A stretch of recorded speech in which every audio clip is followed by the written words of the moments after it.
اگر میری پڑھائی آپ کے لیے زیادہ مشکل بن گئی ہے تو میں کل سے ٹیوشن چھوڑ دیتا ہوں۔ میں صبح سے شام تک آپ کے ساتھ دکان پر کام کروں گا، کم از کم گھر کے خرچے میں آپ کا ہاتھ بٹا سکوں گا۔ میری بات سنتے ہی امی کی آنکھیں نم ہو گئی۔ شاید انہیں ڈر تھا کہ حالت کی وجہ سے میرے خواب ادھورے نہ رہ جائیں، لیکن ابا نے فوراً میری طرف دیکھا۔ ان کے لہجے میں سختی تھی، مگر اس سختی کے پیچھے بے پناہ محبت چھپی ہوئی تھی۔ جمشید، دوبارہ کبھی ایسی بات مت کرنا۔ تمہیں لگتا ہے کہ میں نے تمہیں اس لیے پڑھایا ہے کہ تم بھی میری طرح مشکلات میں پھنس جاؤ۔ میں نے اپنی زندگی میں بہت تنگیاں دیکھی ہیں، لوگوں کی باتیں سنی ہیں، مگر میری سب سے بڑی خواہش یہی ہے کہ میرا بیٹا وہ مقام حاصل کرے جہاں پہنچنے کا خواب میں خود بھی نہ دیکھ سکا۔ وہ چند لمحے خاموش ہوئے، پھر بولے، اگر حالات نے مجبور کیا تو میں زیادہ محنت کروں گا، دن کے ساتھ رات بھی کام کر لوں گا، لیکن تمہارے ہاتھ سے کتاب نہیں چھینوں گا۔ ابا کے الفاظ میرے دل میں اتر گئے۔ اس لمحے مجھے احساس ہوا کہ ایک باپ اپنی اولاد کے لیے کتنی خاموش قربانی دیتا ہے۔ اس رات میری آنکھوں میں نیند نہیں تھی۔ میں دیر تک چھت کو دیکھتا رہا اور سوچتا رہا کہ اب مجھے صرف اپنے لیے نہیں بلکہ اپنے ابا کے خواب کے لیے بھی کامیاب ہونا ہے۔ رات کے آخری پہر جب پورا گھر خاموش تھا، میں نے صحن کی طرف دیکھا تو ابا پرانی سی چارپائی پر بیٹھے ہوئے تھے۔ ایک طرف سبزیوں کی ٹوکری رکھی تھی اور وہ خاموشی سے آلو اور پیاز صاف کر رہے تھے تاکہ صبح دکان لگانے میں دیر نہ ہو۔ مدھم روشنی میں بھی ان کی تھکے ہوئے چہرے کو صاف دیکھ سکتا تھا۔ ان کے ہاتھوں پر محنت کی گئے نشان تھے، کہیں پرانے زخموں کے داغ تھے تو کہیں سختی کی وجہ سے جلد کردھری ہو چکی تھی، لیکن ان کے چہرے پر نہ کوئی شکایت تھی اور نہ ہی تھکن کا شکوہ۔ وہ بس اپنے کام میں لگے ہوئے تھے، جیسے ان کی زندگی کا مقصد صرف اپنے بچوں کے خواب پورے کرنا ہو۔ اگلی صبح فجر کی نماز کے بعد ہی ابا معمول کے مطابق سبزی منڈی کے لیے نکل گئے۔ میں بھی جاگ چکا تھا اور دل میں یہی سوچ رہا تھا کہ اللہ آج ہمارے لیے آسانی پیدا کرے گا۔ کچھ دیر بعد جب ابا واپس آئے تو میں نے محسوس کیا کہ ان کے قدموں میں پہلے جیسی پھرتی نہیں تھی، چہرے پر وہ مسکراہٹ بھی نہیں تھی جو وہ ہر مشکل کے باوجود گھر آتے وقت لے کر آتے تھے۔ امی نے مجھے اشارے سے پاس بلایا اور آہستہ آواز میں بتایا، آج منڈی والے نے مزید ادھار دینے سے منع کر دیا ہے، کہہ رہا تھا کہ پہلے پچھلا حساب پورا کرو پھر نیا مال ملے گا۔ یہ سن کر میرے دل پر عجیب سا بوجھ آ گیا۔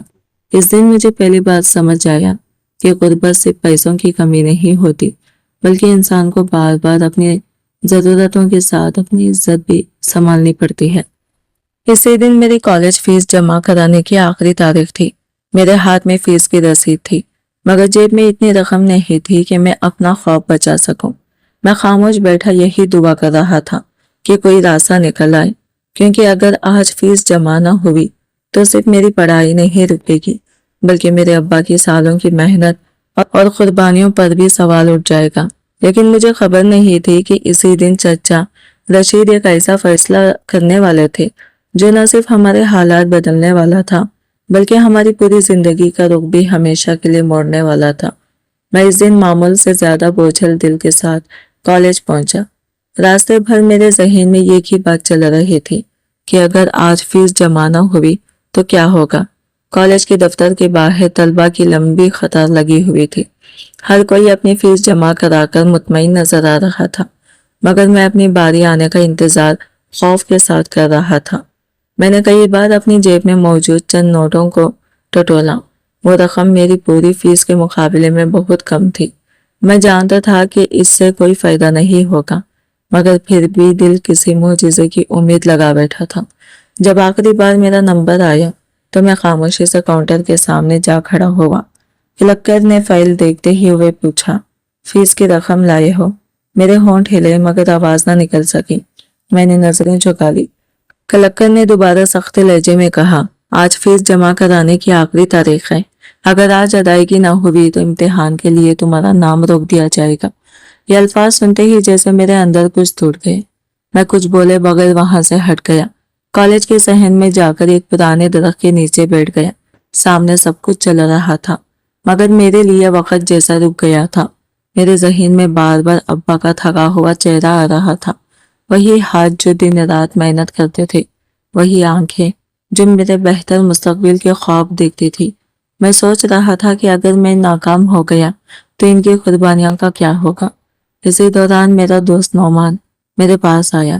اس نے میرے کندھے پر ہاتھ رکھا اور پریشانی سے پوچھا، جمشید کیا ہوا ہے؟ آج تم اتنے خاموش کیوں ہو؟ میں نے پہلی بات چھپانے کی کوشش کی اور زبردستی مسکرایا، لیکن میری آنکھوں میں چھپا درد الفاظ سے پہلے باہر آ گیا۔ آخرکار میں نے اسے سب کچھ بتا دیا۔ نعمان نے میری بات غور سے سنی، پھر حوصلہ دیتے ہوئے بولا، مایوس مت ہو، چلو پرنسپل صاحب سے بات کرتے ہیں، شاید کوئی حل نکل آئے۔ ہم دونوں فوراً پرنسپل کے دفتر کی طرف چل پڑے، لیکن وہاں پہنچ کر ہمیں یہ کیسی بات معلوم ہوئی جس نے مجھے حیران کر دیا۔ پتا چلا کہ ابھی کچھ ہی دیر پہلے گاؤں کے کونسلر چچا رشید صاحب پرنسپل سے ملاقات کر کے گئے ہیں۔ یہ سن کر میں رک گیا۔ میرے ذہن میں کئی سوال پیدا ہونے لگے، کیونکہ چچا رشید کا کالج کے معاملات سے کوئی خاص تعلق نہیں تھا۔ پھر وہ اچانک پرنسپل صاحب سے ملنے کیوں آئے تھے؟ جب ہم پرنسپل صاحب کے کمرے میں داخل ہوئے تو وہاں کا ماحول دیکھ کر میرے دل میں ایک عجیب سا خوف پیدا ہو گیا۔ پرنسپل صاحب نے چند لمحے میری طرف دیکھا، پھر ایک گہری سانس لے کر بولے، جمشید تم ایک قابل اور محنت کرنے والے طالب علم ہو، لیکن تمہارے متعلق کچھ باتیں سامنے آئی ہیں۔ کہا گیا ہے کہ تم اپنی پڑھائی پر پوری توجہ نہیں دے رہے اور زیادہ وقت دکان کے کام میں گزار دیتے ہو۔ میں حیرت سے ان کا چہرہ دیکھتا رہ گیا۔ پھر انہوں نے مزید کہا، اسی وجہ سے تمہاری فیس میں ملنے والی رعایت اور اسکالرشپ کے معاملے پر بھی دوبارہ غور کیا گیا ہے۔ یہ الفاظ میرے کانوں میں گونجنے لگے۔ ایسا محسوس ہوا جیسے کسی نے میرے قدموں کے نیچے سے زمین کھینچ لی ہو۔ میں جانتا تھا کہ میں نے کبھی پڑھائی سے غفلت نہیں کی۔ دکان پر کام کرنا میری مجبوری تھی، میری خواہش نہیں۔ چند لمحوں میں مجھے اندازہ ہو گیا کہ یہ باتیں کسی کی طرف سے آئی ہیں۔ میرے ذہن میں چچا رشید کا چہرہ آ گیا، وہی چچا جنہیں شاید میری کامیابی سے زیادہ میری ناکامی دیکھنے میں خوشی ملتی۔ میں کچھ کہہ نہ سکا، دل میں بہت سے سوال تھے، مگر الفاظ ساتھ نہیں دے رہے تھے۔ خاموشی سے پرنسپل کے کمرے سے باہر نکل آیا۔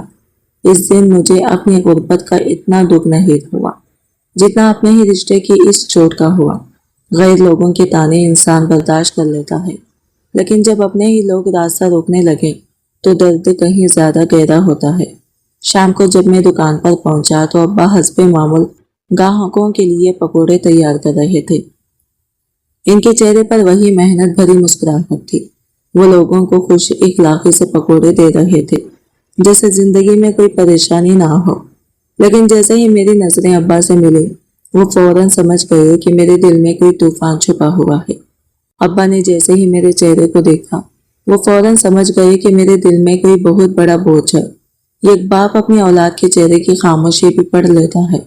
انہیں میرے الفاظ سننے کی ضرورت نہیں تھی، میری نظریں ہی سب کچھ بتا رہی تھی۔ انہوں نے کچھ دیر کے لیے دکان کی ذمہ داری اپنے پرانے ساتھی بشیر کے حوالے کی اور آہستہ سے میرا ہاتھ تھام لیا۔ بغیر کوئی سوال کیے وہ مجھے دکان کے ایک پرسکون کونے کی طرف لے گئے، جہاں بازار کا شور کچھ کم سنائی دے رہا تھا۔ ابا نے میرے کندھے پر ہاتھ رکھا اور بہت نرمی سے پوچھا، جمشید مجھے صرف ایک بات بتاؤ، آج ایسا کیا ہوا ہے جس نے میرے بیٹے کی مسکراہٹ چھین لی؟ ان کی آواز میں محبت بھی تھی اور فکر بھی۔ یہ وہی باپ تھا جو خود ہر تکلیف برداشت کر لیتا تھا، مگر اپنے بیٹے کی آنکھوں میں آنسو نہیں دیکھ سکتا تھا۔ ان کے چند لفظوں نے میرے اندر چھپی ہوئی ساری تکلیف کو باہر نکال دیا۔ میں نے بہت کوشش کی کہ خود کو مضبوط رکھوں، لیکن آج دل کا بوجھ بہت زیادہ تھا۔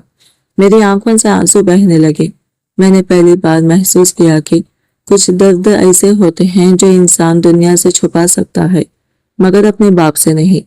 میں ابا کے سامنے بیٹھ گیا اور روتے ہوئے انہیں سب کچھ بتانے لگا کہ کالج میں کیا ہوا، فیس کا مسئلہ، اسکالرشپ رکنے کی بات اور وہ حقیقت جس نے میرے دل کو سب سے زیادہ توڑا تھا۔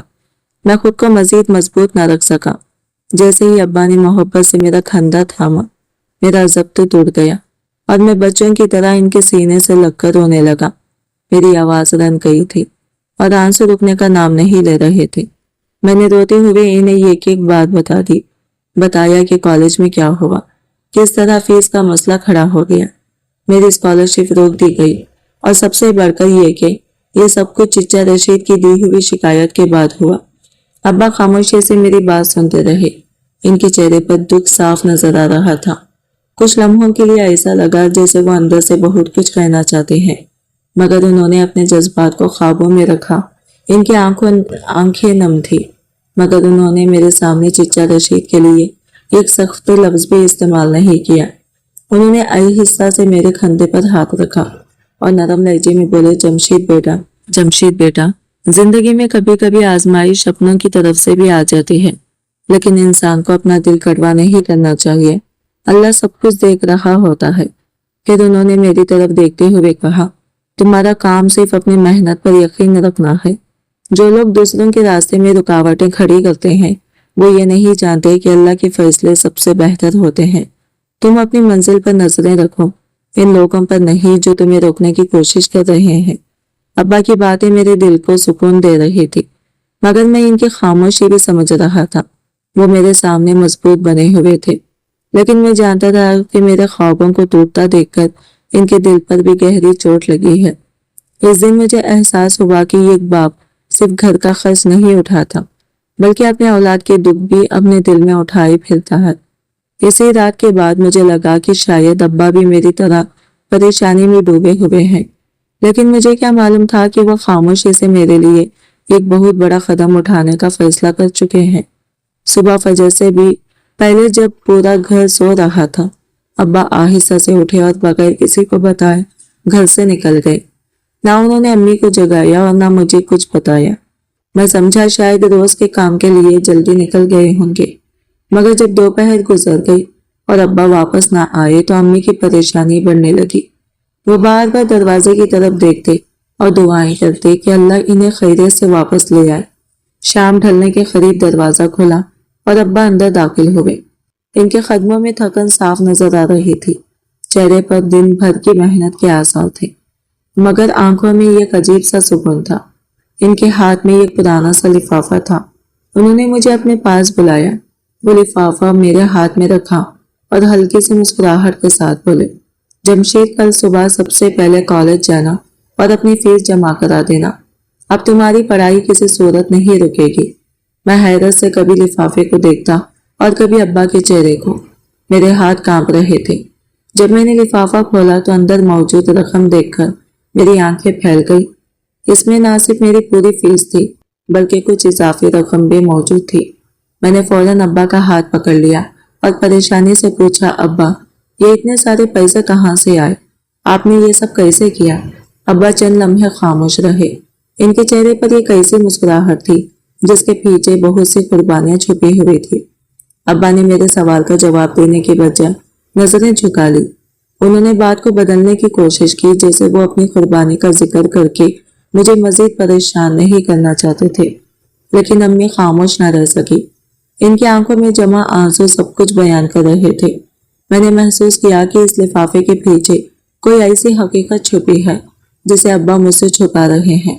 رات کو جب ابا گہری نیند میں چلے گئے تو میں نے امی سے دوبارہ پوچھا، امی، مجھے سچ بتائیے، ابا نے یہ پیسے کہاں سے لائے ہیں؟ میری ضد کے سامنے امی کا حوصلہ جواب دے گیا۔ ان کی آنکھوں سے آنسو بہنے لگے اور انہوں نے بھاری آواز میں کہا، بیٹا، تمہارے ابا کے پاس ایک ہی ایسی چیز تھی جو ان کے لیے سب سے زیادہ قیمتی تھی۔ وہ ان کے والد کی آخری نشانی تھی، ایک سونے کی انگوٹھی جو تمہارے دادا نے انہیں دی تھی۔ امی نے آنسو پوچھتے ہوئے کہا، آج وہی انگوٹھی تمہارے ابا سنار کے پاس بیچ آئے ہیں۔ وہ کہتے تھے کہ اگر یہ یادگار صرف صندوق میں محفوظ پڑی رہے اور میرے بیٹے کا مستقبل خطرے میں پڑ جائے تو پھر اس نشانی کو سنبھالنے کا فائدہ ہی کیا ہے؟ یہ سن کر میرے قدموں تلے سے زمین نکل گئی۔ میں کچھ لمحوں تک خاموش بیٹھا رہا۔ وہ انگوٹھی صرف سونے کا ٹکڑا نہیں تھا بلکہ ابا کے والد کی محبت، یادیں اور خاندان کی آخری نشانی تھی۔ مجھے یاد آیا کہ ابا اس انگوٹھی کو کتنی حفاظت سے رکھتے تھے۔ وہ کبھی اسے معمولی چیز نہیں سمجھتے تھے، لیکن آج انہوں نے اپنے ماضی کی سب سے قیمتی یاد بھی میرے مستقبل کے لیے قربان کر دی تھی۔ میں آہستہ آہستہ کمرے میں گیا۔ ابا سکون سے سو رہے تھے، ان کے چہرے پر تھکن صاف نظر آ رہی تھی۔ میری نظر ان کے ہاتھ پر پڑی، وہ ہاتھ جو ہمیشہ اس انگوٹھی سے پہچانا جاتا تھا۔ آج وہ ہاتھ خالی تھا، مگر مجھے محسوس ہوا کہ اس خالی ہاتھ میں دنیا کی سب سے بڑی دولت موجود ہے، ایک باپ کی محبت اور اپنی اولاد کے لیے بے لوث قربانی۔ میری آنکھوں سے آنسو نکل آئے۔ میں وہی کھڑا سوچتا رہا کہ جس شخص نے میرے خوابوں کے لیے اپنی سب سے قیمتی نشانی چھوڑ دی، کیا میں کبھی اس کی محنت کا حق ادا کر پاؤں گا؟ اسی لمحے میرے دل میں ایک فیصلہ پختہ ہو گیا۔ میں نے خود سے وعدہ کیا کہ اب میری ہر کوشش، میری ہر محنت اور میری ہر کامیابی صرف میرے لیے نہیں ہوگی، بلکہ اس باپ کے لیے ہوگی جس نے میرے خوابوں کی خاطر اپنی سب سے قیمتی یاد بھی قربان کر دی۔ میں نے عہد کیا کہ اب میں کبھی حالات کا بہانہ نہیں بناؤں گا۔ ابا نے اپنی زندگی کی آسانیاں میرے مستقبل کے لیے قربان کر دی تھی، تو میرا فرض تھا کہ میں ان کی قربانی کو رائگاں نہ جانے دوں۔ اس رات میری آنکھوں میں آنسو بھی تھے اور دل میں ایک نئی طاقت بھی۔ مجھے پہلی بار احساس ہوا کہ غریب آدمی کی سب سے بڑی دولت اس کی ہمت اور اس کے والدین کی دعائیں ہوتی ہیں۔ میں نے کتابیں کھولی اور دیر رات تک پڑھتا رہتا۔ ہر لفظ کے ساتھ مجھے ابا کی محنت کرتے ہاتھ یاد آتے، ان کی تھکی ہوئی آنکھیں یاد آتی اور وہ خالی انگلی یاد آتی جس سے انگوٹھی ہمیشہ کے لیے جدا ہو چکی تھی۔ لیکن مجھے یہ معلوم نہیں تھا کہ اگلی صبح میری زندگی کا ایک نیا باب شروع ہونے والا ہے۔ کالج میں ایسا واقعہ ہونے والا تھا جو نہ صرف میری قسمت بدل دے گا بلکہ ان لوگوں کی نظریات بھی بدل دے گا جو کبھی میری محنت اور میرے خوابوں کا مذاق اڑاتے تھے۔ وہی جمشید جسے لوگ یہ غریب پکوڑے والے کا بیٹا کہہ کر نظر انداز کرتے تھے، بہت جلد اپنی محنت سے ایسا مقام حاصل کرنے والا تھا کہ پورا گاؤں پہلی بار اس کا نام عزت اور فخر کے ساتھ لینے پر مجبور ہو جائے گا۔ اگلی صبح میں ابا کے قدم چوم کر کالج کے لیے نکلا۔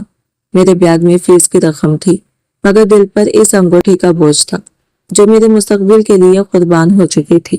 راستے بھر میں خود سے ایک ہی وعدہ کرتا رہا کہ اگر آج کے بعد کبھی محنت سے پیچھے ہٹا تو سب سے پہلے ابا کی قربانی سے بے وفائی ہوگی۔ کالج پہنچ کر میں نے سب سے پہلے فیس جمع کرائی۔ کلکٹر نے رسید میرے ہاتھ میں دی تو یوں لگا جیسے صرف یہ کاغذ نہیں بلکہ میری امیدیں واپس مل گئی ہیں۔ اسی دوران اعلان ہوا کہ ضلع بھر کے تمام کالجوں کے طلبہ کے درمیان ایک تقریری مقابلہ ہونے والا ہے اور جیتنے والے طالب علم کو اعلیٰ تعلیم کے لیے مکمل سرکاری وظیفہ دیا جائے گا۔ میرے استاد پروفیسر سلیم نے فوراً میرا نام لکھ دیا۔ میں نے گھبرا کر کہا، سر، میرے جیسے غریب لڑکے کہاں اتنے بڑے مقابلے جیتتے ہیں؟ انہوں نے مسکرا کر جواب دیا، جمشید، غریب جیب والا ہوتا ہے، خواب والا نہیں۔ 2 دن بعد مقابلہ شروع ہوا۔ ضلع بھر کے بااثر خاندانوں کے بچے مہنگے کپڑے اور بڑی بڑی گاڑیوں میں آئے تھے، جبکہ میں اپنے پرانے جوتوں اور سادہ لباس میں ایک کونے میں خاموش بیٹھا تھا۔ کچھ لڑکے میرا مذاق بھی اڑا رہے تھے، مگر میں نے کسی کی طرف توجہ نہ دی۔ جب میرا نام پکارا گیا تو میں نے اسٹیج پر جا کر مائک پکڑا اور بولنا شروع کیا۔ میں نے اپنی تقریر میں کسی کتاب کے الفاظ نہیں دہرائے، بلکہ ایک مزدور باپ کے پسینے، ایک ماں کی دعاؤں اور تعلیم کی طاقت کی بات کی۔ پورا ہال خاموش ہو گیا۔ کئی اساتذہ کی آنکھیں نم تھی۔ تقریر ختم ہوئی تو چند لمحوں تک سناٹا چھایا رہا، پھر اچانک پورا ہال تالیوں سے گونج اٹھا۔ مجھے پہلی پوزیشن ملی، گولڈ میڈل بھی ملا اور وہی سرکاری وظیفہ بھی، جس کی وجہ سے اب میری اگلی تعلیم کا پورا خرچ حکومت اٹھانے والی تھی۔ میں خوشی سے دوڑتا ہوا گھر پہنچا تاکہ سب سے پہلے یہ خبر ابا کو دوں، مگر جیسے ہی گلی میں داخل ہوا تو ہمارے گھر کے باہر لوگوں کا ہجوم دیکھ کر میرے قدم رک گئے۔ امی کی رونے کی آواز دور تک سنائی دے رہی تھی اور میرا دل زور زور سے دھڑکنے لگا۔ میں بھیڑ چیرتا ہوا اندر پہنچا تو دیکھا ابا چارپائی پر بے ہوش پڑے تھے، جبکہ محلے والے انہیں ہوش میں لانے کی کوشش کر رہے تھے۔ معلوم ہوا کہ صبح سے مسلسل کام کرتے ہوئے شدید گرمی میں انہیں چکر آ گیا تھا اور وہ دکان پر ہی گر پڑے تھے۔ ڈاکٹر نے آ کر ان کا معائنہ کیا، پھر سنجیدہ لہجے میں کہا، ان کے دل پر کافی عرصے سے دباؤ ہے، اگر اب بھی آرام نہ کیا گیا تو جان کو خطرہ ہو سکتا ہے۔ یہ الفاظ سن کر میرے ہاتھ سے گولڈ میڈل فرش پر گر گیا۔ اس لمحے مجھے محسوس ہوا کہ میری ہر کامیابی بے معنی ہے اگر اس کی قیمت میرے ابا کی صحت بن جائے۔ مجھے اندازہ نہیں تھا کہ اسی رات چچا رشید ایک ایسا کھیل کھیلنے والے ہیں جو صرف ہماری روزی ہی نہیں بلکہ ہمارے گھر کی چھت بھی چھین لینے کی کوشش کرے گا۔ اس رات گھر میں کسی کی آنکھ نہیں لگی۔